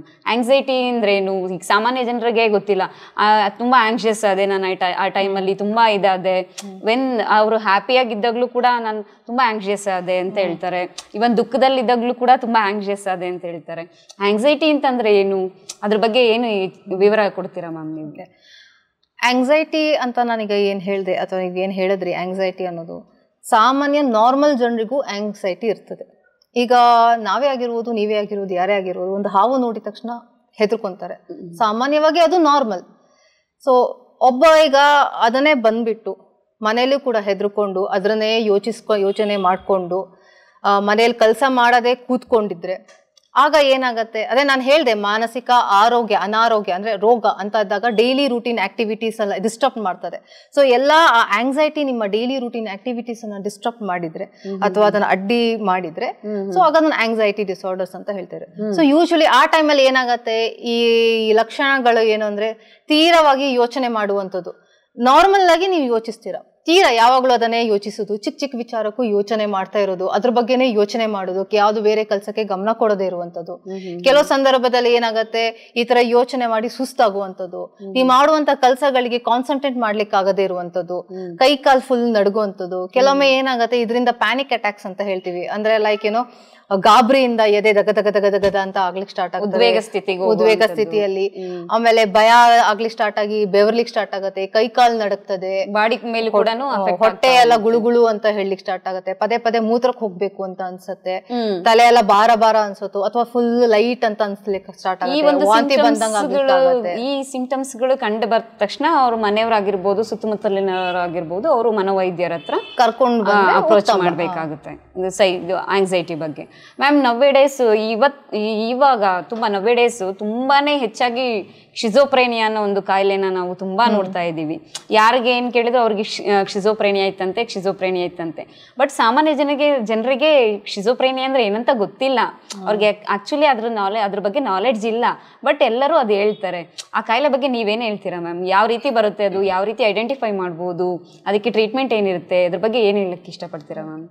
ಸ್ಕಿಜೋಫ್ರೀನಿಯಾ ಅಂತ ಅದೇ ಹೇಳಿದ್ರಿ. ಸೊ ಯೂಶುವಲಿ ಏನಾಗುತ್ತೆ ಅಂದ್ರೆ, ಈ ಸ್ಕಿಜೋಫ್ರೀನಿಯಾ ಜನರಲ್ಲಿ ಅಸಹಜವಾದ ಯೋಚನೆಗಳು, ಅಸಹಜವಾದ ಪ್ರತಿಕ್ರಿಯೆಗಳು, ಸೊ ಅಸಹಜವಾದ ಏನ್ ಹೇಳ್ತಾರೆ, ನಾವು ಫೀಲಿಂಗ್ಸ್ ಅಂತ ಹೇಳ್ತೀವಿ ಅಥವಾ ಪರ್ಸೆಪ್ಷನ್ ಅಂತ ಏನ್ ಹೇಳ್ತೀವಿ. ಸೊ ಗ್ರಹಿಕೆ, ಅಸಹಜವಾದ ಗ್ರಹಿಕೆಗಳು. ಸೊ ಈ ತರದೆಲ್ಲ ಇದ್ದಾಗ ಸೊ ಯೂಶುವಲಿ ಇದು ಈ ಸ್ಕಿಜೋಫ್ರೀನಿಯಾ ಕಾಯಿಲೆಗಳಲ್ಲಿ ಕಾಣಿಸ್ಕೊಳ್ತದೆ. ಸೊ ಬೇಸಿಕಲಿ ಏನಾಗತ್ತೆ ಅಂದ್ರೆ, ಇದರಲ್ಲಿ ಅವರದೇ ಆದ ಒಂದು ಭ್ರಮೆಯ ಲೋಕದಲ್ಲಿ ಇರ್ತಾರೆ. ಅಂದ್ರೆ ಈಗ ಹ್ಯಾಲುಸಿನೇಷನ್ಸ್ ಅಂತ ಹೇಳ್ತಾರೆ. ಏನಾಗತ್ತೆ ಅಂದ್ರೆ, ಫಾರ್ ಎಕ್ಸಾಂಪಲ್ ಈಗ ನಾನು ಕೂತಾಗ ಇಲ್ಲಿ ಯಾರು ಹಿಂದೆ ಇಲ್ಲ. ಸೊ ಬಟ್ ಇಲ್ಲಿ ಈಗ ನನಗೆ ಇಲ್ಲಿ ಯಾರು ಜನರೆಲ್ಲ ಮಾತಾಡುವಾಗೆ ಕೇಳಿಸ್ತಾ ಇದೆ, ನನಗೆ ಬೈತಾ ಇದ್ದಾರೆ, ನನಗೆ ಏನೋ ಹೇಳ್ತಾ ಇದ್ದಾರೆ ಅಂತ ಹೇಳಿ ಕಾಣಿಸ್ತದೆ. ಬಟ್ ಹಿಂದೆ ನೋಡಿದಾಗ ಯಾರು ಇರುವುದಿಲ್ಲ, ಭ್ರಮೆಯಲ್ಲಿ ಇರ್ತದೆ, ಬಟ್ ಯಾರು ಇರುವುದಿಲ್ಲ. ಸೊ ಅದಕ್ಕೆ ಯೂಶುವಲಿ ಹ್ಯಾಲುಸಿನೇಷನ್ಸ್ ಅಂತ ಹೇಳ್ತಾರೆ. ಸೊ ಆತರ ಅವ್ರಿಗೆ ಏನ್ ಮಾಡ್ತಾರೆ, ಅದಕ್ಕೆ ಪ್ರತಿಕ್ರಿಯೆ ಮಾಡ್ತಾ ಇರ್ತಾರೆ, ಅವರು ರೆಸ್ಪಾಂಡ್ ಮಾಡ್ತಾ ಇರ್ತಾರೆ. ಆಗ ನಮಗೇನ್ ಅನ್ಸುತ್ತೆ, ಇವ್ರು ಒಬ್ಬೊಬ್ರೆ ಮಾತಾಡ್ಕೊಂತಿದ್ದಾರೆ ಅಂತೇಳಿ ಅವ್ರು ರೆಸ್ಪಾಂಡ್ ಮಾಡ್ತಾ ಇರ್ತಾರೆ. ಸೊ ಆ ತರದೆಲ್ಲಾರು ಕಂಡು ಬರುವುದು ಇದು ತುಂಬಾನೇ ಇಂಪಾರ್ಟೆಂಟ್ ಆಗ್ತದೆ. ಯಾಕಂದ್ರೆ ಕೆಲವರಿಗೆ ವಾಯ್ಸ್ ಕೇಳಿಸುವಂತದ್ದು, ನೀನ್ ಹೋಗಿ ಸೂಸೈಡ್ ಮಾಡ್ಕೊ, ನೀನು ಬ್ರಿಡ್ಜ್ ಇಂದ ಹಾರು, ಹೀಗೆ ಮಾಡು ಅಂತೆಲ್ಲ ಹೇಳ್ತಾರೆ. ಸೊ ಅದು ತುಂಬಾನೇ ಡೇಂಜರ್ ಇರ್ತದೆ. ಸೊ ಇದು ಹ್ಯಾಲುಸಿನೇಷನ್ಸ್ ಅಲ್ಲಿ ಕಾಣಿಸ್ತದೆ. ಇದರಲ್ಲಿ ಹ್ಯಾಲುಸಿನೇಷನ್ ಅಂತ ಹೇಳ್ತಾರೆ ಇದಕ್ಕೆ. ಹಾಗೆ ಡೆಲ್ಯೂಷನ್ಸ್ ಅಂತ ಹೇಳ್ತಾರೆ. ಡೆಲ್ಯೂಷನ್ಸ್ ಅಂದ್ರೆ ಈಗ ಲೈಕ್ ಅನುಮಾನಗಳು, ಸಂಶಯಗಳು. ನನಗೆ ನಾನು ಊಟ ತಿನ್ನೋದಿಲ್ಲ, ಇವರು ನನ್ನ ಊಟದಲ್ಲಿ ವಿಷ ಹಾಕಿದ್ದಾರೆ, ನಾನು ಅದಕ್ಕೆ ತಿನ್ನೋದಿಲ್ಲ, ಅನುಮಾನ ಪಡುವಂಥದ್ದು. ನೋಡಿ ಅಲ್ಲಿ ಯಾರೋ ಜನರು ಕೂತಿರ್ತಾರೆ, ಇವರೆಲ್ಲರೂ ನನ್ನ ಬಗ್ಗೆ ಮಾತಾಡ್ತಾ ಇದ್ದಾರೆ, ನೋಡು ಇವರು ನನ್ನ ಬಗ್ಗೆ ಮಾತಾಡ್ತಾ ಇದ್ದಾರೆ ಅಂತ ಹೇಳುದು. ಸೊ ಈ ತರ ಥಾಟ್ಸ್ ವಿಲ್ ಕಮ್ ಅಂದ್ರೆ ವೇಸ್ಟ್ ಥಾಟ್ಸ್ ಅವ್ರ ಮೈಂಡಿಗೆ ಬರ್ತಾ ಇರೋದು. ವೇಸ್ಟ್ ಥಾಟ್ಸ್ ಅಂದ್ರೆ ಅನ್ನೆಸೆಸರಿ ಥಾಟ್ಸ್, ಅನ್ಯೂಶುವಲ್ ಥಾಟ್ಸ್. ಅದು ನಾರ್ಮಲ್ ಆಗಿ ನಿಮಗೆ ಕಾಣಿಸೋದಿಲ್ಲ, ಅಬ್ನಾರ್ಮಲ್ ಥಾಟ್ಸ್ ಈ ತರ ಅನ್ಯೂಶುವಲ್ ಆಗಿ ಕಾಣಿಸುವಂತ. ಅವರು ಕೂತ್ಕೊಂಡೇನೋ ಮಾತಾಡ್ತಿರ್ತಾರೆ, ಅವರು ಯೂಶುವಲಿ ಇವರಿಗೂ ಸಂಬಂಧನೂ ಇರಲ್ಲ, ಬಟ್ ಇವರಿಗೆ ನೋಡು ಅವ್ರು ನನ್ನ ಬಗ್ಗೆನೇ ಮಾತಾಡ್ತಿದ್ದಾರೆ. ಸೊ ಈ ತರ ಹೇಳುವಂತದ್ದು, ಅದಕ್ಕೆ ಡೆಲ್ಯೂಷನ್ಸ್ ಅಂತ ಹೇಳ್ತಾರೆ. ಕೆಲವು ಥಾಟ್ ಅಬ್ನಾರ್ಮಲಿಟೀಸ್ ಅಂತ ಹೇಳ್ತಾರೆ. ಅಂದ್ರೆ ಈಗ ಯೋಚನೆ ಮಾಡುವಂಥದ್ದು, ನೋಡು ನಾನು ಏನ್ ಯೋಚಿಸ್ತಾ ಇದ್ದೀನಿ ಜನರಿಗೆಲ್ಲ ಗೊತ್ತಾಗ್ತಾ ಇದೆ. ಸೊ ಇದು ಸಾಮಾನ್ಯವಾಗಿ ಯಾರಿಗೂ ಈ ತರದೆಲ್ಲ ಆಗುದಿಲ್ಲ ಅಲ್ವಾ. ಈ ತರ ಲಕ್ಷಣನ ಒಂದು ಕುಟುಂಬದಲ್ಲಿರುವಾಗ ಅವ್ರು ಯಾವ ರೀತಿ ಐಡೆಂಟಿಫೈ ಮಾಡ್ಬೇಕಾಗುತ್ತೆ ಮ್ಯಾಮ್? ಅದೇ ಈ ತರ ಎಲ್ಲ ಕಾಣಿಸ್ಕೊಂಡ್ರೆ, ಈಗ ಮುಂಚೆ ನಾರ್ಮಲ್ ಆಗಿರ್ತಾರೆ, ಈ ತರ ನಾನು ಹೇಳಿದ ಲಕ್ಷಣಗಳು ಕಾಣಿಸ್ಕೊಂಡ್ರೆ ಅವರನ್ನ ಕರ್ಕೊಂಡ್ ಬರೋದು ತುಂಬಾನೇ ಇಂಪಾರ್ಟೆಂಟ್ ಆಗ್ತದೆ. ಆದಷ್ಟು ಬೇಗ ಅವ್ರಿಗೆ ತಕ್ಕಂಗೆ, ಆ ತೀವ್ರತೆಗೆ ತಕ್ಕಂಗೆ ಟ್ರೀಟ್ಮೆಂಟ್ ಗಳು ಬೇಕೇ ಆಗತ್ತೆ. ಸೊ ನಾವು ಅದಕ್ಕೆ ಸ್ಕಿಜೋಫ್ರೇನಿಯಾಗಳಿಗೆ ಮಾತ್ರೆಗಳೆಲ್ಲ ಡಿಫ್ರೆಂಟ್ ಆಗಿರುತ್ತೆ. ಸೊ ಅದನ್ನೆಲ್ಲ ನಾವು ಕೊಡ್ತೀವಿ, ಆತರ ಆಗತ್ತೆ. ನೆಕ್ಸ್ಟ್ ಒಂದು ಕಾಯಿಲೆ ಬಗ್ಗೆ ಹೇಳಿದ್ರಿ ನೀವು, ಬೈಪೋಲಾರ್ ಡಿಸಾರ್ಡರ್ ಅಂತ ಹೇಳಿದ್ರಿ. ಬೈಪೋಲಾರ್ ಡಿಸಾರ್ಡರ್ಸ್ ಅಂದ್ರೆ ಸಾಮಾನ್ಯ ಜನರಿಗೆ ಅದ್ರ ಬಗ್ಗೆ ಅರಿವಿಲ್ಲ ಮ್ಯಾಮ್. ಬೈಪೋಲಾರ್ ಡಿಸಾರ್ಡರ್ಸ್ ಅಂದ್ರೆ ಈ ತರನೂ ಒಂದು ಕಾಯಿಲೆ ಇದೆಯಾ ಅಂತ ಜನ ಥಿಂಕ್ ಮಾಡ್ತಾರೆ. ಅದ್ರ ಬಗ್ಗೆ ನೀವೇನ್ ಹೇಳ್ತೀರಾ ಮ್ಯಾಮ್? ಓಕೆ, ಬೈಪೋಲಾರ್ ಹೆಸರೇ ಹೇಳ್ತಾ ಇದೆ, bipoles, two poles bi two poles. So ಒಂದ್ ಕಡೆ ತೀವ್ರತೆಯಾಗಿ ಈ ಖಿನ್ನತೆ ತರದೇ, ಲಕ್ಷಣಗಳ ತರದೇ ಒಂದು ಕಾಯಿಲೆಗಳು ಒಂದ್ ಕಡೆ ಡಿಪ್ರೆಷನ್ ತರದ್ದೇ. ಇನ್ನೊಂದು ಕಡೆ ತುಂಬಾ ಎಕ್ಸ್ಟ್ರೀಮ್ ಹ್ಯಾಪಿನೆಸ್ ಅಂತ ಹೇಳ್ತಾರೆ, ತುಂಬಾ ಎಕ್ಸೈಟೆಡ್ ಆಗಿರೋದು, ಕಾರಣವಿಲ್ಲದೆ ಖುಷಿಯಾಗಿರುವಂತದ್ದು. ಅಥವಾ ಈಗ ಹೇಳೋದು ಅಂದ್ರೆ ಈಗ ತುಂಬಾ ಅಂದ್ರೆ ಜಾಸ್ತಿ ಕೆಲಸ ಮಾಡೋದು, ನನಗೆ ತುಂಬಾನೇ ಪವರ್ ಇದೆ ನನಗೆ. ಈಗ ಅಸಾಮಾನ್ಯವಾಗಿ ಈಗ ಒಂದು ಮನುಷ್ಯನಿಗೆ ಅವನ ಕೈಲಿ ಈ ಟೇಬಲ್ ಎತ್ತಲಿಕ್ಕೆ ಆಗದೆ ಇರುವಾಗ ನನಗೆ ಈ ಟೇಬಲ್ ಎತ್ತಲಿಕ್ಕೆ ಆಗತ್ತೆ ಅಂತ ಹೇಳುವಂಥದ್ದು. ಅಥವಾ ಈಗ ಅಪರಿಚಿತರನ್ನೆಲ್ಲ ಹೋಗಿ ಮಾತಾಡ್ಸುವಂಥದ್ದು, ಅದನ್ನ ಓವರ್ ಫೆಮಿಲಿಯಾರಿಟೀಸ್ ಅಂತ ಹೇಳ್ತಾರೆ. ಅಥವಾ ಸಾಮಾನ್ಯವಾಗಿ ಅವನಿಗೆ ಇರುವಂತಹ ಅಂದ್ರೆ ಈಗ ಎಷ್ಟು ಖರ್ಚು ಮಾಡ್ಲಿಕ್ಕೆ ಅದಕ್ಕಿಂತ ಜಾಸ್ತಿ ಖರ್ಚು ಮಾಡ್ಬಿಟ್ಟು ನಾನು ತುಂಬಾ ಜಾಸ್ತಿ ಮಾಡಬಲ್ಲೆ ಆ ತರದೆಲ್ಲ ಹೇಳುವಂಥದ್ದು. ಸೊ ನಿದ್ದೆ ಈಗ ಸಾಮಾನ್ಯವಾಗಿ 6 ಸಾಮಾನ್ಯವಾಗಿ ಬೇಕಾಗತ್ತೆ. ಇವರೆಲ್ಲ ನಮಗೆ ನಿದ್ದೆನೆ ಬೇಕಾಗಲ್ಲ, ನಮಗೆ ಆರಾಮಾಗಿರ್ತೀವಿ ನಾವು, 1 ಗಂಟೆ ನಿದ್ದೆ ಮಾಡಿದ್ರು ಸಾಕು, ನಮಗೆ ಅಷ್ಟು ಸಾಕು. ಅಂದ್ರೆ ಆ ನಿದ್ದೆಯ ಸ್ಲೀಪಿಂಗ್ ಪ್ಯಾಟರ್ನ್ ಆತರ ಇರುತ್ತೆ, ನಿದ್ದೆಯ ಅವಶ್ಯಕತೆನೇ ಇರದೇ ಇರುವಂತದ್ದು, ಆಚೆ ಈಚೆ ಓಡಾಡುವಂಥದ್ದು, ಇಂಥದೆಲ್ಲ ಒಂದು ಕಾಲ. ಇದಕ್ಕೆ ಅಂತ ಹೇಳ್ತಾರಲ್ಲ ಮ್ಯಾಮ್, ನೈಟ್ ಮೇಡ್ಸ್ ಅಂದ್ರೆ ನಿದ್ರೆಯಲ್ಲಿ ಓಡಾಡೋ ಅಲ್ಲ, ಇದು ನಿದ್ದೆಯಲ್ಲಿ ಓಡಾಡೋಕ್ಕಿಂತ ಹೆಚ್ಚಾಗಿ ಸುಮ್ನೆ ಹೀಗೆ ಮನೇಲಿ ರಾತ್ರಿಯಲ್ಲಿ ಓಡಾಡೋದು, ನಿದ್ದೆ ಬರಲ್ಲ, ನಿದ್ದೆ ಓಡಾಡದೆ ಬೇರೆ ಏನೋ ಕೆಲಸ ಮಾಡುವಂತದ್ದು, ಮನೇಲಿ ಕೂತ್ಕೊಂಡು ಊಟ ತಿನ್ನು ಮಧ್ಯದಲ್ಲಿ ಎದ್ಬಿಟ್ಟು ತಿನ್ನುವಂತದ್ದು, ಈ ತರ ವಾಂಡರಿಂಗ್ ಬಿಹೇವಿಯರ್ಸ್ ಅಂತೆಲ್ಲ ಹೇಳ್ತಾರೆ. ಸೊ ಆ ತರ ಇದೆಲ್ಲ ಒಂದ್ ಕೈಂಡ್ ಮೇನಿಯಾ ಅಂತ ಹೇಳ್ತಾರೆ. ಒಂದ್ ಕಡೆ ಮೇನಿಯಾ ಸಿಂಪ್ಟಮ್ಸ್ ಇದೆಲ್ಲ ಇರುತ್ತೆ. ಮೇನಿಯಾ ಒಂದ್ ಕಡೆ ಆದ್ರೆ ಎಕ್ಸೈಟ್ಮೆಂಟ್ ಎಕ್ಸೈಟ್ಮೆಂಟ್ ಆಗಿರುವುದು, ಕೋಪಗಳು ಆಗಿರುವುದು, ಜಾಸ್ತಿ ಇರಿಟೇಬಲ್ ಕೋಪ ತೋರಿಸುವಂತದ್ದು, ಈ ತರನು ಆಗಿರುವುದು. ಸೊ ಇದು ಒಂದ್ ಕಡೆ ಮೇನಿಯಾ ಒಂದ್ ಕಡೆ ಆದ್ರೆ, ಡಿಪ್ರೆಷನ್ ಒಂದ್ ಕಡೆ ಆದ್ರೆ, ಎರಡು ಸೇರಿದಾಗ ಅಂತಲ್ಲ, ಒಂದ್ ಟೈಮ್ ಅಲ್ಲಿ ಯೂಶುವಲಿ ಒಂದ್ ತರ ತೋರ್ಸುತ್ತೆ. ಸೊ ಎಪಿಸೋಡಿಕ್ ಆಗಿ ಇದು ಬರುತ್ತೆ once in a time. Ma'am ಎರಡು ಒಂದು ಸಿಂಪ್ಟಮ್ಸ್ ಕಾಣುತ್ತಾ ಅಥವಾ ಒಂದ್ ಸಿಂಪ್ಟಮ್ಸ್ ಮಾತ್ರ ಕಾಣುತ್ತಾ? ಐದರ್ ಡಿಪ್ರೆಷನ್ ಆರ್ ಮೇನಿಯಾ ತರ ಕಾಣಿಸುತ್ತೆ. ಈಗ ಫಾರ್ ಎಕ್ಸಾಂಪಲ್ ಈಗ ಮನುಷ್ಯನಿಗೆ ಮೇನಿಯಾ ತರ ಕಾಣಿಸಿದ್ರೆ ಇನ್ನೊಂದು 6 ತಿಂಗಳು ಅದೇ ಟ್ರೀಟ್ಮೆಂಟ್ಸ್ ಎಲ್ಲ ಕೊಡ್ತೀವಿ, ಏನೋ ಒಂದು ಟ್ರೀಟ್ಮೆಂಟ್ ಅಲ್ಲಿ ಏನೋ ಬಂತು, ಸೊ 6 ತಿಂಗಳು ಬಿಟ್ಟು ನನ್ನ ಈಗ ಡಿಪ್ರೆಷನ್ ಗಳು ಕಾಣಿಸ್ಕೊಳ್ಬಹುದು. ಎರಡು ಒಟ್ಟಿಗೆ ಅಂತ ಹೇಳೋದು ತುಂಬಾ ಅಸಹಜ. ಅದು ಹಾಗೆ ಕೇಸಸ್ ನೀವೇನಾದ್ರೂ ನೋಡಿದಿರಾ ಮ್ಯಾಮ್? ಎರಡು ಒಟ್ಟಿಗೆ ಕಾಣುವಂತ ಕೇಸಸ್. ಸಮ್ಟೈಮ್ಸ್ ಈಗ ಒಂದ್ ದಿನ ಬೆಳಗ್ಗೆ ಅವರು ಫುಲ್ ಡಿಪ್ರೆಷನ್ ಆಗಿರ್ತಾರೆ, ಸಡನ್ಲಿ ಸಂಜೆ ಟೈಮ್ ಅಷ್ಟೊತ್ತಿಗೆ ಫುಲ್ ಎಕ್ಸೈಟ್ ಆಗುವಂತದ್ದು. ಅದು ಈಗ ಕೆಲವುದು ಹೇಳ್ತಾರೆ, ಅಂದ್ರೆ ಲೈಕ್ ಅದು ಸೈಕ್ಲೋಥೈಮಿ ಅಂತ ಬೇರೆ. ಅದೇ ನಾನು ಹೇಳದೆ ನೋಡಿ, ವಿವಿಧಗಳ ಕಾಯಿಲೆಗಳಿದೆ ಅಂತ ಹೇಳಿದಾಗ ವರ್ಡ್ಸ್ ಸೈಕ್ಲೋಥೈಮಿ ಅಂತ ಬರುತ್ತೆ, ರ್ಯಾಪಿಡ್ ಸೈಕ್ಲಿಂಗ್ ಬೈಪೋಲಾರ್ ಡಿಸಾರ್ಡರ್ ಅಂತ ಬರುತ್ತೆ. ಅದು ಬೇರೆ, ಅಂದ್ರೆ ಈಗ 2 ತಿಂಗಳು ಒಂದ್ ತರ ಕಾಯಿಲೆ, ಮತ್ತಿನ್ 2 ತಿಂಗಳಿಗೆ ಇನ್ನೊಂದ್ ತರ, ಆ ತರ ಬರುವಂತದ್ದು. ಈಗ ಅಲ್ಟ್ರಾ ರ್ಯಾಪಿಡ್ ಸೈಕ್ಲಿಂಗ್ ಡಿಸಾರ್ಡರ್ ಅಂತ, ಬೈಪೋಲಾರ್ ಡಿಸಾರ್ಡರ್ ಅಂತ ಬರುತ್ತೆ. ಸೊ ನಾನು ಹೇಳಿದೆಲ್ಲ ಅದಕ್ಕೆ ಆ ತರ ಒಂದು ಟರ್ಮ್ಸ್ ಗಳೆಲ್ಲ ಬರುತ್ತೆ. ಸೊ ಮಿಕ್ಸ್ ಅಂದ್ರೆ ಈಗ ಕೆಲವು ಅದೆಲ್ಲ ಸ್ವಲ್ಪ ಅಸಾಮಾನ್ಯ ಅಂತ ಹೇಳ್ತಾರೆ, ಲಿಟಲ್ ಕಂಪೇರ್ ಟು ಇದೆರಡು ನೋಡಿದಾಗ ಅದು ಸ್ವಲ್ಪ ಕಡಿಮೆ, ಅದು ಆಗೋದು ಸ್ವಲ್ಪ ಅಂದ್ರೆ ಅದೇ ಕಮ್ಮಿ ಅದು. ನೆಕ್ಸ್ಟ್ ಒಂದು OCD ಡಿಸಾರ್ಡರ್ ಬಗ್ಗೆ ಹೇಳಿದ್ರಿ ನೀವು, OCD ಅಂತ ಹೇಳಿ. OCD ಅಂದ್ರೆ ಏನಪ್ಪಾ ಇದು OCD? ಜನರಿಗೆ ಏನಿದು OCD? O ಅಂದ್ರೆ ಏನು, C ಅಂದ್ರೆ ಏನು, D ಅಂದ್ರೆ ಏನು ಅವ್ರಿಗೆ ಗೊತ್ತಿರಲ್ಲ ಆಕ್ಚುಲಿ. OCD ಡಿಸಾರ್ಡರ್ಸ್ ಅಂದ್ರೆ ಏನು ಮ್ಯಾಮ್? OCD ಅಂದ್ರೆ ಏನು? ಆ ಕಾಯಿಲೆ ಬಗ್ಗೆ ಏನ್ ಹೇಳ್ತೀರಾ ನೀವು? ಯಾರಲ್ಲಿ ಆ ಕಾಯಿಲೆ ಜಾಸ್ತಿ ಕಂಡು ಬರುತ್ತೆ ಯೂಶುವಲಿ? ಯಾವ ಕಾರಣದಿಂದ ಆ ಕಾಯಿಲೆ ಕಂಡು ಬರುತ್ತೆ, ಅದ್ರ ಬಗ್ಗೆ ಹೇಳ್ತೀರಾ ಮ್ಯಾಮ್? OCD ಅಂತ ಹೇಳೋದು ಒಬ್ಸೆಷನ್ ಅಂಡ್ ಕಂಪಲ್ಸಿವ್ ಡಿಸಾರ್ಡರ್. ಅಂದ್ರೆ ಕನ್ನಡದಲ್ಲಿ ಹೇಳ್ಬೇಕಂದ್ರೆ ಗೀಳು ಕಾಯಿಲೆ ಅಂತ ಹೇಳ್ತಾರೆ. ಗೀಳು ಕಾಯಿಲೆ ಅಂತ ಹೇಳ್ತಾರೆ. ಸೊ ಈಗ ಏನಂದ್ರೆ, ಈಗ ಒಬ್ಬನಿಗೆ ಒಂದು ಯೋಚನೆ ಪದೇ ಒಂದು ಯೋಚನೆ ಬರುವಂತದ್ದು, ಅವರಿಗೆ ಗೊತ್ತು ಈ ಯೋಚನೆ, ಅದು ಅವರದೇ ಆದ ಒಂದು ಯೋಚನೆ, ಅಂದ್ರೆ ಅದು ಗೊತ್ತು, ಪಾಸಿಟಿವ್ ಆಗಿರ್ಬೋದು ಅಥವಾ ನೆಗೆಟಿವ್ ಆಗಿರ್ಬೋದು. ಅಂದ್ರೆ ಒಂದು ಫಾರ್ ಎಕ್ಸಾಂಪಲ್ ಒಂದು ಡೌಟ್ ಬರುವಂತದ್ದು, ಪದೇ ಪದೇ ಆ ಡೌಟ್ಸ್ ಸಂಶಯ, ಯಾವ್ದೋ ಒಂದು ಡೌಟ್ ಬಂತು, ಹಾಕಿದಾರೋ ಇಲ್ವೋ ಆತರ ಆ ಡೌಟ್ ಬರೋದು ಗೊತ್ತು, ಇಲ್ಲ ನಾನು ಹಾಕಿದೀನಿ ಅಂತ ಅವ್ರಿಗೆ ಗೊತ್ತು, ಬಟ್ ಸ್ಟಿಲ್ ಆ ಡೌಟ್ಸ್ ಬರ್ತಾ ಇರೋದು. ಸೊ ಎಲ್ಲಿವರೆಗೆ ಅದು ಇದಾಗತ್ತೆ ಅಂದ್ರೆ, ಸೊ ಅವರು ಈಗ ಫಾರ್ ಎಕ್ಸಾಂಪಲ್ ಡೋರ್ ಲಾಕ್ ಹಾಕಿದಿರೋ ಇಲ್ವೋ ಅಂತೇಳಿ ಆ ಯೋಚನೆಗಳು ಬರ್ತಾ ಇರತ್ತೆ, ಪದೇ ಪದೇ ಬರ್ತಾ ಇರತ್ತೆ, ಅದರಿಂದ ಆಂಗ್ಸೈಟಿ ಅದರಿಂದ ಏನಾಗತ್ತೆ, ಈ ತರ ಬಂದು ಡಿಸ್ಟ್ರಾಕ್ಟ್ ಆಗೋಗ್ಬಿಡ, ಅಂದ್ರೆ ಡಿಸ್ಟ್ರೆಸ್ ಆಗ್ತಾರೆ, ತುಂಬಾ ಆಂಗ್ಸೈಟಿ ಆಗೋಗ್ಬಿಡುತ್ತೆ. ಅಯ್ಯೋ ನಾ ಚೆಕ್ ಮಾಡ್ಲೇಬೇಕು ನಂಬಿಕೆ. ಆಮೇಲೆ ಏನಾಗತ್ತೆ, ಒಂದ್ಸತಿ ಹೋಗಿ ಚೆಕ್ ಮಾಡಿದಾಗ ಆಗ ಏನಾಗತ್ತೆ, ಅವ್ರಿಗೆ ಅದು ರಿಲೀವ್ ಆಗತ್ತೆ. ಸೊ ಅದು ರಿಲೀವ್ ಆಗತ್ತೆ. ಸೊ ಆ ತರ ಇರತ್ತೆ ಇದು. ಸೊ ಈಗ ಪದೇ ಪದೇ ವಾಶ್ ಮಾಡು, ಕೈಗೆ ತೊಳ್ಕೊಳ್ಳುವಂತ, ಸಾಮಾನ್ಯವಾಗಿ 1-2 ಸತಿ ತೊಳ್ಕೊಂತಾರೆ, ಇದೇ ಪದೇ ಪದೇ ಕೈ ತೊಳ್ಕೊಳ್ಳುವಂಥದ್ದು, ರಿಪೀಟೆಡ್ ಆಕ್ಷನ್ಸ್ ಮಾಡುವಂತದ್ದು, ಈ ತರ ರಿಪೀಟೆಡ್ ಕೆಲವು ಇಮೇಜಸ್ ಕಾಣಿಸ್ಕೊಳ್ಳುವಂಥದ್ದು, ಈ ತರದಕ್ಕೆ ಅಲ್ಲಿ usually OCD, obsessive and compulsive. Usually ಸಾಮಾನ್ಯವಾಗಿ ತುಂಬಾ ಜನರಲ್ಲಿ ನೀವು ನೋಡಿರ್ತೀರಲ್ಲ ಮ್ಯಾಮ್ OCD. ಈಗ ವರ್ಕಿಂಗ್ ವುಮೆನ್ಸ್ ಇರ್ಬೋದು, ಯಾರೋ ವರ್ಕಿಂಗ್ ಇರ್ಬೋದು, ಈಗ ಮನೇಲಿ ಗ್ಯಾಸ್ ಆಫ್ ಮಾಡಿದೀವೋ ಇಲ್ವೋ, ಪದೇ ಪದೇ ಈ ತರ ಒಂದು ಥಾಟ್ಸ್ ಬರ್ತಾ ಇರೋದು, ಅವರಲ್ಲಿ ಪಕ್ಕದವ್ರ ಹತ್ರ ಒಂದು ಅದ ವಿಷಯನ ಶೇರ್ ಮಾಡ್ಕೊಳ್ಳೋಂಥದ್ದು, ಇದನ್ನ ಸಾಮಾನ್ಯವಾಗಿ ನೀವು ನೋಡಿದಿರಲ್ಲ ಮ್ಯಾಮ್, ತುಂಬಾ ಪೇಷನ್ಸ್ ನೋಡಿದಿರಲ್ಲ ನೀವು ಈ ತರ ಬರ್ತಾರೆ. ಹೌದು. ಸೊ ಯಾಕಂದ್ರೆ ಅವ್ರ ಮನೆ ಫ್ಯಾಮಿಲಿ ಮೆಂಬರ್ಸ್ ಏನಾಗುತ್ತೆ, ಕೆಲವೊಮ್ಮೆ ಅದನ್ನ ಒಂದು ಓಕೆ, ಅದರಿಂದಾಗಿ ಏನಾಗುತ್ತೆ, ಬೇರೆ ಕೆಲಸಗಳಿಗೆಲ್ಲ ಪರಿಣಾಮ ಬೀಳ್ತದೆ. ಸೊ ಈ ತರ ಆ ಒಂದು ವರ್ಕ್ ಎನ್ವಿರಾನ್ಮೆಂಟ್ ಅಲ್ಲೂ ಅವರು ಒಂದು ಆ ದಿನನೂ ಕಂಪ್ಲೀಟ್ ಆಗಿ ಅವ್ರು ವರ್ಕ್ ಮಾಡಕ್ ಆಗಲ್ಲ, ಆ ಒಂದು ಈಗ ಪದೇ ಪದೇ ವರ್ಸ್ತಾ ಇರ್ತಾರೆ. ಈಗ ಪದೇ ಪದೇ ವರ್ಸ್ತಾ ಹೋದ್ರೆ ಬೇರೆ ಕೆಲಸ ಎಲ್ಲ ಹಾಗೆ ಉಳ್ದೋಗ್ಬಿಡುತ್ತೆ, ಪೆಂಡಿಂಗ್ ಆಗೋಗ್ಬಿಡುತ್ತೆ. ಸೊ ಇದನ್ನೇ ಆಗ ಏನಾಗತ್ತೆ, ಅದರಿಂದ ಟೈಮ್ ಬೇರೆ ಕೆಲಸ ಮಾಡ್ಲಿಕ್ಕೆ ಆಗ್ತಾ ಇಲ್ಲ. ಸೊ ಟೈಮ್ ಅದ್ರಲ್ಲೇ ಜಾಸ್ತಿ ಸ್ಪೆಂಡ್ ಮಾಡ್ತಾ ಇದ್ದಾರೆ, ವಿಚ್ ಇಸ್ ಅನ್ನೆಸೆಸರಿ. ಸೊ ಇದರಿಂದ ಈ ತರ ಸಿಂಪ್ಟಮ್ಸ್ ಈಸಿಯಾಗಿ ಕುಟುಂಬದಲ್ಲಿ ಇರುವಂತ ಸದಸ್ಯರಿಗೆ ಈಸಿಯಾಗಿ ಗೊತ್ತಾಗುತ್ತಲ್ಲ ಮ್ಯಾಮ್, ಈಸಿಯಾಗಿ ಗೊತ್ತಾಗುತ್ತೆ ಏನಕ್ಕೆ ಈ ತರ ಮಾಡ್ತಾ ಇದಾರೆ ಅಂತ ಹೇಳ್ಬಿಟ್ಟು ಅವರು ಹತ್ರದಲ್ಲಿ ಈ ತರ ಅಟ್ಲೀಸ್ಟ್ ಹೋಗಿ ಈ ತರ ಕಾಣಿಸ್ತಾ ಇದೆ ಅಂತ ಬಂದಾಗ ಓಕೆ ನಾವು ಒಂದು ಟ್ರೀಟ್ಮೆಂಟ್ಸ್ ಕೊಡ್ಬೋದು. ಸ್ವಲ್ಪ ಅದು ಗುಣಪಡ್ಲಿಕ್ಕೆ ಟೈಮ್ ತಗೊಳುತ್ತೆ, but usually it will try, ಅಂದ್ರೆ ಮೆಡಿಕೇಶನ್ಸ್ ಮೂಲಕ ಆಗಿರ್ಬೋದು, ಅಥವಾ ನಾವು ನಾನ್ ಫಾರ್ಮಕೊಲಾಜಿಕಲ್ ಅಂತ ಹೇಳ್ತೀವಿ, ಅಂದ್ರೆ ಥೆರಪೀಸ್ ಮೂಲಕ ಆಗಿರ್ಬೋದು, ಈ ತರದೆಲ್ಲ ಟ್ರೀಟ್ಮೆಂಟ್ ಕೊಡ್ತೀವಿ ಯೂಶುವಲಿ. Okay ma'am. ಸೊ ಅದೇ OCD ಬಗ್ಗೆ ಇಷ್ಟ ಹೇಳಿದ್ರಿ ಮ್ಯಾಮ್. ನೆಕ್ಸ್ಟ್ ಫೈನಲಿ ಅಡಿಕ್ಷನ್ ಅಂತ ಹೇಳಿದ್ರಿ. ಅಡಿಕ್ಷನ್ ಅಂದ್ರೆ ಇತ್ತೀಚಿನ ದಿನಗಳಲ್ಲಿ ತುಂಬಾನೇ ಅಡಿಕ್ಷನ್ಸ್ ಇದೆ. ಫಾರ್ ಎಕ್ಸಾಂಪಲ್ ಒಂದು ಮೊಬೈಲ್ಗೆ ಅಡಿಕ್ಟ್ ಆಗಿರ್ಬೋದು, ಅಥವಾ ಈ ಯೂಶುವಲಿ ಈ ತುಂಬಾನೇ ಈ ಮೇಲ್ ಜನರೇಷನ್ ತುಂಬಾನೇ ಆಲ್ಕೋಹಾಲಿಕ್ ಅಡಿಕ್ಷನ್ ಆಗಿರ್ಬೋದು, ಡ್ರಗ್ಸ್ ಅಡಿಕ್ಷನ್ ಆಗಿರ್ಬೋದು, ತುಂಬಾನೇ ಅಡಿಕ್ಷನ್ಸ್ ಇದೆ.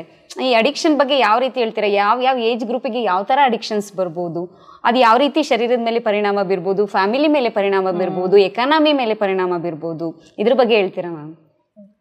ಸೊ ಅಡಿಕ್ಷನ್ ಈಗ ನೀವು ಹೇಳ್ದಂಗೆ ಹೆಚ್ಚಿನವರು ಈಗ ಸಾಮಾನ್ಯವಾಗಿ ಒಂದು ಆಲ್ಕೋಹಾಲ್ ಅಡಿಕ್ಷನ್ ಅನ್ನೋದು ಒಂದು ಕಾಮನ್ ಆಗಿ ಹೋಗಿದೆ. ಆಲ್ಕೋಹಾಲ್, ಸ್ಮೋಕಿಂಗ್ ಇದೇ ಒಂದು ಕಾಮನ್ ಆಗಿದೆ. ಬಟ್ ಇದಕ್ಕಿಂತ ಹೆಚ್ಚಾಗಿನೂ ಕೂಡ ತುಂಬಾ ಅಡಿಕ್ಷನ್ಸ್ಗಳೆಲ್ಲ ಕಾಣಿಸ್ಕೊಳ್ತಾ ಇದೆ ಇತ್ತೀಚೆಗೆ. ಸೊ ಅದು ಈಗ ಒಂದು ಗಾಂಜಾ ಅಂತ ಆಗಿರ್ಬೋದು, ಸೊ ಅದರಿಂದನೂ ಅಡಿಕ್ಷನ್ಸ್ ಆಗಿರುತ್ತೆ. ಅಥವಾ ಈಗ ಏನಾಗಿದೆ, ಬಿಹೇವಿಯರಲ್ ಅಡಿಕ್ಷನ್ಸ್ ಅಂತ ಬಂದಿದೆ. ಈಗ ನೀವು ಹೇಳ್ದಂಗೆ ಈಗ ಇಂಟರ್ನೆಟ್ ಅಡಿಕ್ಷನ್ಸ್, ಮೊಬೈಲ್, ಈಗ ಮಕ್ಕಳಾಗಿರ್ಬೋದು ಯಾರೇ ಆಗಿರ್ಬೋದು ಅದರಲ್ಲೇ ಕೂತ್ಕೊಂಡಿರ್ತಾರೆ. ಗೇಮಿಂಗ್ ಡಿಸಾರ್ಡರ್ಸ್ ಅಂತ ಹೇಳ್ತಾರೆ, ಅಂದ್ರೆ ಒಂದು ಆಟ ಅಂದ್ರೆ ಅದರಲ್ಲೇ ಅಡಿಕ್ಟ್ ಆಗಿರ್ಬೋದು. ನೀವು ನೋಡಿರ್ಬೋದು ಪಬ್ಜಿ ಇಂಥದ್ದೆಲ್ಲ ಮುಂತಾದ ಅಂದ್ರೆ ಬಂದಿತ್ತು ಇತ್ತೀಚೆಗೆ ಎಲ್ಲ.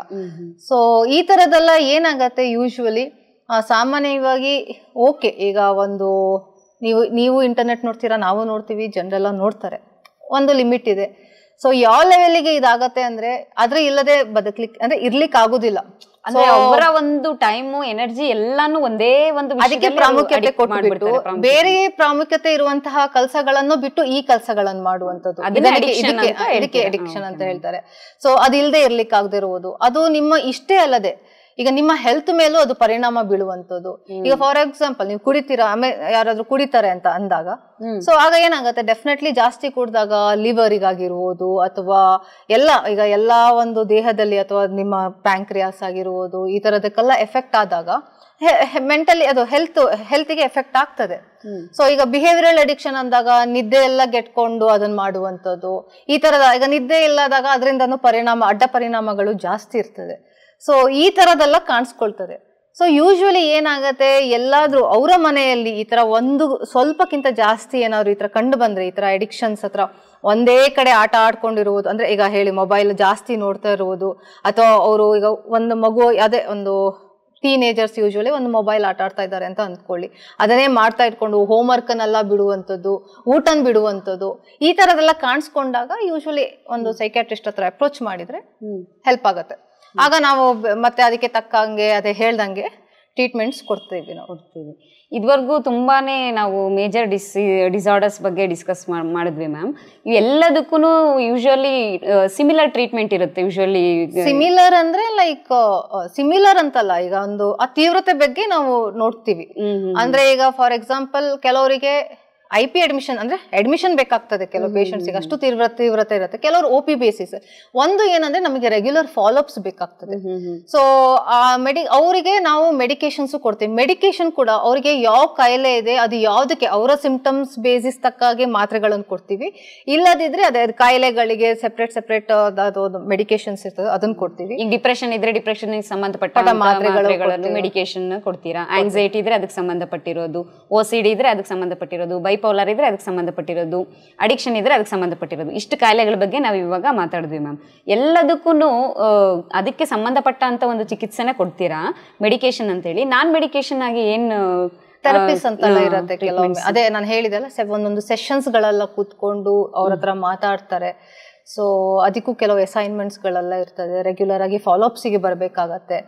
ಸೊ ಅತೀವ್ರತೆ ಮೇಲೆ ಥೆರಪಿ ಸೆಷನ್ಸ್, ಅದು ಮತ್ತೆ ಸೆಪರೇಟ್ ಥೆರಪೀಸ್ ಗಳೆಲ್ಲ ಇರ್ತದೆ. ಸೊ ಅದನ್ನೆಲ್ಲ ಮಾಡ್ತೀವಿ ಬೇಸ್ಡ್ ಆನ್ ದೇರ್ ಸಿಂಪ್ಟಮ್. ಅದು ಕಾಗ್ನಿಟಿವ್ ಬಿಹೇವಿಯರಲ್ ಥೆರಪಿ ಇರುವುದು, ಈ ತರ ಬೇಕಾದಷ್ಟು ಥೆರಪಿಗಳ ಅಥವಾ ಇಂಟರ್ಪರ್ಸನಲ್ ಥೆರಪಿ ಇರುವುದು. ಅದು ಅಂದ್ರೆ ಈಗ ಅವರಲ್ಲಿ ಏನ್ ಪ್ರಾಬ್ಲಮ್ಸ್ ಇದೆ ಅದನ್ನ ನೋಡ್ಕೊಂಡು ಥೆರಪೀಸ್ ಅಂತೇಳಿ ಮಾಡುವಂಥದ್ದು, ಆ ಥರಗಳಿರತ್ತೆ. ಸೊ ನಾನ್ ಫಾರ್ಮಕೊಲಾಜಿಕಲ್ ಅಲ್ಲದೆ ಕೂಡ ಕೆಲವೊಂದಕ್ಕೆ ನಾವು ECT ಅಂತ ಹೇಳ್ತೀವಿ, ಅಂದ್ರೆ ಎಲೆಕ್ಟ್ರೋ ಕನ್ವಲ್ಸಿವ್ ಥೆರಪಿ ಅಂತ ಹೇಳ್ತೀವಿ. ಅದನ್ನು ಕೆಲವು ಪೇಷಂಟ್ಸ್ ಗಳಿಗೆ ಕೊಡ್ತೀವಿ ನಾವು. ಇಲ್ಲದಿದ್ರೆ ಇತ್ತೀಚೆಗೆ ಎಲ್ಲ ಬ್ರೈನ್ ಸ್ಟಿಮ್ಯುಲೇಷನ್ ಟೆಕ್ನಿಕ್ಸ್ ಅಂತೆಲ್ಲ ಇದೆ. ಸೊ ಅದು ಕೂಡ ಈಗ ಸ್ವಲ್ಪ ಜಾಸ್ತಿ ಆಗ್ತದೆ ಯೂಸ್ ಮಾಡುವಂತದ್ದು ಎಲ್ಲ. ಸೊ ಈ ತರ ವೇರಿಯಸ್ ಟ್ರೀಟ್ಮೆಂಟ್ಸ್ ಎಲ್ಲ ಕೊಡಬಹುದು ಸೈಕ್ಯಾಟ್ರಿಕ್ ಡಿಸಾರ್ಡರ್ಸ್. ಈ ಕಾಯಿಲೆಗಳೆಲ್ಲ ಬರ್ಲಿಕ್ಕೆ ಮೇನ್ ಕಾರಣ ಏನ್ ಮ್ಯಾಮ್? ಇಷ್ಟೆಲ್ಲ ಹೇಳಿದ್ರಿ, ಇದೆಲ್ಲ ಬರ್ಲಿಕ್ಕೆ, ಈ ಒಂದು ಮಾನಸಿಕ ರೋಗಗಳೆಲ್ಲ ಬರ್ಲಿಕ್ಕೆ ಮೇನ್ ಒಂದು ಫ್ಯಾಕ್ಟರ್ ಏನಾಗುತ್ತೆ ಮ್ಯಾಮ್? ಮೇನ್ ಒಂದು ಫ್ಯಾಕ್ಟರ್ ಅಂತ ಏನ್ ಹೇಳ್ತೀವಿ, ಅದು ಏನಂತ ಹೇಳ್ತೀರಾ ಮ್ಯಾಮ್ ನೀವು? ಈಗ ಅದ ಕಾರಣಗಳು ಹಲವಾರುಗಳಿದೆ. ಸೊ ನೀವು ಹೇಗೆ ಅಂದ್ರೆ ನೀವು ಜೆನೆಟಿಕ್ ಇಂದ ಹಿಡಿದು ಈಗ ನಿಮ್ಮ ಫ್ಯಾಮಿಲಿ ಹಿಸ್ಟ್ರಿಯಿಂದ ಹಿಡಿದು ಎಲ್ಲದಿಂದನೂ ಇದೆ. ಸೊ ನಿಮ್ಮ ಅವರ ಫ್ಯಾಮಿಲಿಯಲ್ಲಿ ಯಾರಿಗಾದ್ರೂ ಈ ತರ ಕಾಯಿಲೆಗಳಿರುವುದು ಅಥವಾ ಚಿಕ್ಕ ಹೆರಿಡಿಟರಿ ಕೂಡ ಇನ್ಫ್ಲುಯೆನ್ಸ್ ಆಗುತ್ತೆ, ಅನುವಂಶೀಯವಾಗಿ ಕೂಡ ಮಾನಸಿಕ ರೋಗಗಳು ಕ್ಯಾರಿ ಔಟ್ ಆಗ್ತಾ ಹೋಗುತ್ತೆ ಅಂತ ಹೇಳ್ತೀವಿ. ಕ್ಯಾರಿ ಔಟ್ ಆಗ್ತಾ ಹೋಗುತ್ತೆ. ಆಮೇಲೆ ಈ ತರ ಸ್ಟ್ರೆಸ್ಗಳು ಅಂತ ಹೇಳ್ತೀವಿ ನಾವು. ಆಗ ಏನೋ ಒಂದು ಸ್ಟ್ರೆಸ್ ಅಂದ್ರೆ ಈಗ ಮನಸ್ಸಿಗೆ ಆಗದೇ ಇರುವಂತಹ ಏನಾದ್ರೂ ಒಂದು ಅಂದ್ರೆ ಒತ್ತಡಗಳೇನಾದ್ರೂ ಆದ್ರೆ ಅದಕ್ಕೆ ಒತ್ತಡ ಅಂತ ಹೇಳ್ತೇವೆ. ಮನಸ್ಸಿಗೆ ಆಗದೇ ಇರುವಂತಹ ಏನಾದ್ರೂ ಕೆಲಸ ಏನಾದ್ರೂ ಆದ್ರೆ ಅದಕ್ಕೆ ಮಾನಸಿಕ ಒತ್ತಡ, ಮಾನಸಿಕ ಸ್ಟ್ರೆಸ್. ಸೊ ಅದು ಕೂಡ ಅದು ತೀವ್ರತೆ ಮೇಲೆ ಹೊಂದ್ಕೊಂಡು ಹೋಗುತ್ತೆ. ಅದು ಜಾಸ್ತಿ ಆಗಿದಾಗ ಈ ತರಗಳು ಕಾಣಿಸ್ಕೊಳ್ತದೆ. ಸೊ ಆಗ ಫ್ಯಾಮಿಲಿ ಹಿಸ್ಟ್ರಿ, ಈಗ ಫಾರ್ ಎಕ್ಸಾಂಪಲ್ ಯಾರೋ ಫ್ಯಾಮಿಲಿ ಅವರ ಮನೆಯಲ್ಲಿ ತಾಯಿಗೆ ಸ್ಕಿಜೋಫ್ರಿನಿಯಾ ಇತ್ತು ಅಂದ್ರೆ ಸೊ ಈ ತರ ಕೂಡ ಆಡ್ ಅಪ್ ಆಗತ್ತೆ ಆಗ. ಸೊ ಅದೇನಾದ್ರು ಒಂದು ಸ್ಟ್ರೆಸ್ ಏನೋ ಒಂದು ಆಘಾತ ಆಗೋಯ್ತು, ಮನೆಯಲ್ಲಿ ಯಾರಿಗೋರು ತೀರ್ಕೊಂಡ್ರು ಅಥವಾ ಏನೋ ಆಗೋಯ್ತು, ಆಗ ಏನಾಗೋಗ್ಬಿಡುತ್ತೆ ಫ್ಯಾಮಿಲಿ ಹಿಸ್ಟ್ರಿ ಇದು ಎಲ್ಲ ಇದ್ದಾಗ ಈ ಸ್ಟ್ರೆಸ್ ಇಂದಾಗಿ ಏನಾಗೋಗುತ್ತೆ, ಅದು ಜಾಸ್ತಿ ಮತ್ತೆ ಕಾಣಿಸ್ತಾ ಹೋಗುತ್ತೆ. Stress is the main factor for these diseases ಅಂತ ಹೇಳ್ತೀರಾ ನೀವು. ಸ್ಟ್ರೆಸ್ಸೇ ಮೇಯ್ನು ಕಾರಣ, ಯಾವ್ದಾದ್ರು ಒಂದು ಸಿಚುವೇಶನ್ ಅಲ್ಲಿ ಸ್ಟ್ರೆಸ್ಸೇ ಮೇನ್ ಕಾರಣ ಈ ಡಿಪ್ರೆಷನ್ಸ್, ಆಂಗ್ಸೈಟಿ ಇದೆಲ್ಲ ಆಗ್ಲಿಕ್ಕೆ ಅಂತ ಹೇಳ್ತಿರಲ್ಲ ma'am? Most of the times ಅಂತ ಹೇಳ್ಬೋದು, not every time, most of the times ಅಂತ ಹೇಳ್ಬೋದು. ಸ್ಟ್ರೆಸ್ ಜಾಸ್ತಿನೇ ಇರುತ್ತೆ ಮ್ಯಾಮ್. ಇವತ್ತು ಈ ಸಂಚಿಕೆಗೆ ನೀವು ಬಂದು ಮಾನಸಿಕ ರೋಗ ಅಂದ್ರೇನು, ಮತ್ತೆ ಮಾನಸಿಕ ರೋಗಗಳು ಯಾವುದೆಲ್ಲ ಇದೆ, ಮಾನಸಿಕ ರೋಗಕ್ಕೆ ಸಂಬಂಧಪಟ್ಟಿರುವಂಥ ಹೆಚ್ಚಿನ ವಿಚಾರಗಳನ್ನು ತಿಳಿಸ್ಕೊಟ್ಟಿದ್ದೀರಾ. ನಿಮ್ಮ ಅಮೂಲ್ಯವಾದ ಸಮಯವನ್ನು ನಮ್ಮ ಜೊತೆ ಕಳೆದಿದ್ದೀರಾ. ಧನ್ಯವಾದಗಳು ಮ್ಯಾಮ್. ತಮಗೂ ಕೂಡ ಧನ್ಯವಾದಗಳು. ವೀಕ್ಷಕರೇ, ನೋಡಿದ್ರಲ್ಲ ಇವತ್ತಿನ ಸಂಚಿಕೆಯಲ್ಲಿ ಮಾನಸಿಕ ರೋಗ ಅಂದ್ರೇನು, ಮಾನಸಿಕ ರೋಗಗಳು ಯಾವುದೆಲ್ಲ ಇರುತ್ತೆ, ಮಾನಸಿಕ ರೋಗಕ್ಕೆ ಸಂಬಂಧಪಟ್ಟ ಮಾನಸಿಕ ರೋಗಕ್ಕೆ ಸಂಬಂಧಪಟ್ಟ ಲಕ್ಷಣಗಳು ಯಾವ ರೀತಿ ಇರುತ್ತೆ ಎಲ್ಲನೂ ನೀವು ತಿಳ್ಕೊಂಡಿದ್ದೀರಾ. ಇವತ್ತಿನ ಸಂಚಿಕೆಯಲ್ಲಿ ಎಲ್ಲನೂ ನೀವು ತಿಳ್ಕೊಂಡಿದ್ದೀರಾ. ಇದೇ ರೀತಿ ನಮ್ಮ ಒಂದು ಕಾರ್ಯಕ್ರಮವನ್ನು ನೋಡ್ತಾ ಇರಿ ವೀಕ್ಷಕರೇ. ಧನ್ಯವಾದಗಳು.